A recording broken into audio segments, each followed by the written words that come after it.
OBC कहीं भी आपको ना तो पुजारी दिखाई देगा और ना गल्ले का मालिक दिखाई देगा। लेकिन जब जमीनी स्तर पर भाई भाई से लड़वाना होता है तो मोनू मानेसर, मोनू यादव और बिट्टू लोहार याद आते हैं।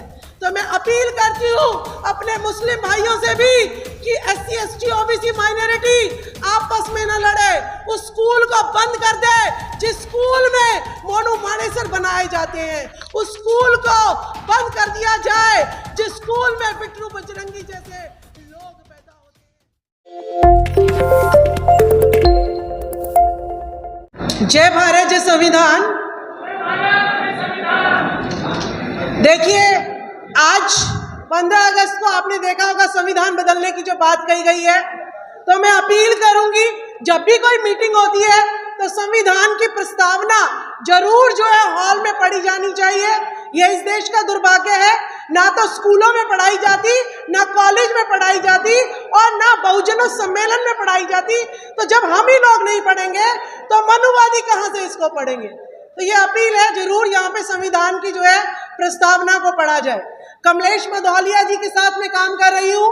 कमलेश मधौलिया जी शिक्षा के लिए तो कार्य कर ही रही है, साथ में आए दिन जो महिलाओं पर अत्याचार हो रहे हैं उससे भी वो बहुत ज्यादा दुखी रहती है और जितना कोशिश करती है उसको नॉर्मलाइज करने की या किसी का केस लड़ने की, तो उतनी कोशिश भी ये करती है। मैं आज ध्यान दिलाना चाहूंगी कि संविधान में लिखा है धर्मनिरपेक्ष देश है।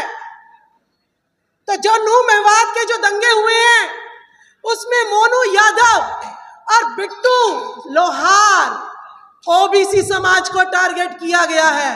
लेकिन यह ओबीसी कहीं भी आपको ना तो पुजारी दिखाई देगा और ना गल्ले का मालिक दिखाई देगा। जब मलाई खानी होती है, एसी हॉलों में भाषण देने होते हैं तो धीरेन्द्र शास्त्री और इतने लाखों करोड़ों बाबा आ जाते हैं।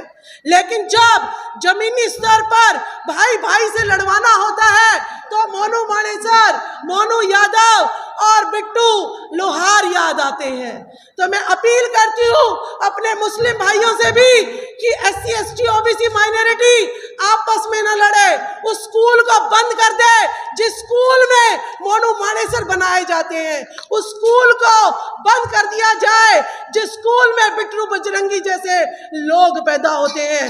आज बिट्टू बजरंगी अकेला रो रहा है, अकेला गालियां सहन कर रहा है, उसका परिवार अकेला सारे दुख सहन कर रहा है। जो उसके साथ दंगा भड़काने में शामिल थे वो कहाँ चले गए, वो कहाँ चले गए सारे मंदिर के पुजारी, वो धर्म के ठेकेदार क्यों ओबीसी को आपस में लड़वा रहे हैं SC ST को। मैं पूछना चाहती हूँ, मणिपुर में 3 महिलाओं का नग्न घुमाया गया। महाभारत की द्रौपदी के लिए बहुत बड़ा कपड़ा आ रहा था, साड़ी पे साड़ी आई जा रही थी, लेकिन मणिपुर की 3 महिलाओं के लिए 1 मीटर कपड़ा भी आसमान से कहीं आता नजर नहीं आया। यानी वो महाभारत काल्पनिक थी या आज की जो सच्चाई है वो हकीकत है। फूलन देवी का दौर हम भूल गए हैं।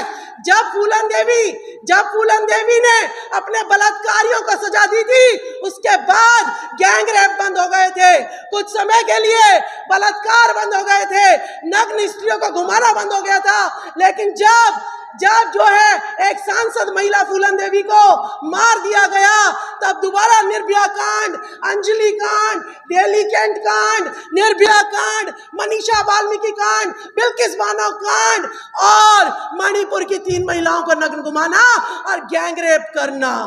तो यानी वायलेंस, कैसे वायलेंस छोड़ दे? वायलेंस महिलाओं ने छोड़ दी। फूलन देवी अगर खत्म हो गई तो यहाँ पे महिलाओं की दरिंदगी जो है दिन प्रतिदिन बढ़ती चली गई। अगर संविधान बदल गया तो हम महिलाओं की वही हालत होगी जो हमारी आजादी से पहले हुआ करती थी कि हमें स्तन ढकने के लिए भी कपड़ा जो है हमें हमारे लिए नहीं था, टैक्स देना पड़ता था हमें। और शुद्धिकरण के नाम पर और शादी होने के बाद 3-3 किसी के घर में रखना, देवदासी प्रथा हम नहीं चाहते। हम उस वैसा जीवन दोबारा व्यतीत करें। तो मेरे भाइयों, ना हिंदू के नाम पर लड़ो ना मुसलमान के नाम पे लड़ो। संविधान में लिखा है Bharat, India that is Bharat. कहां से से ये हिंदू है, कहां से ये हिंदुस्तान है? जब संविधान में लिखा है भारत और इंडिया, तो दो ही नाम लीजिएगा और हिंदू मुसलमान के नाम पर आपस में SC ST OBC माइनॉरिटी नहीं लड़िएगा। बहुत बहुत धन्यवाद, बहुत बहुत आप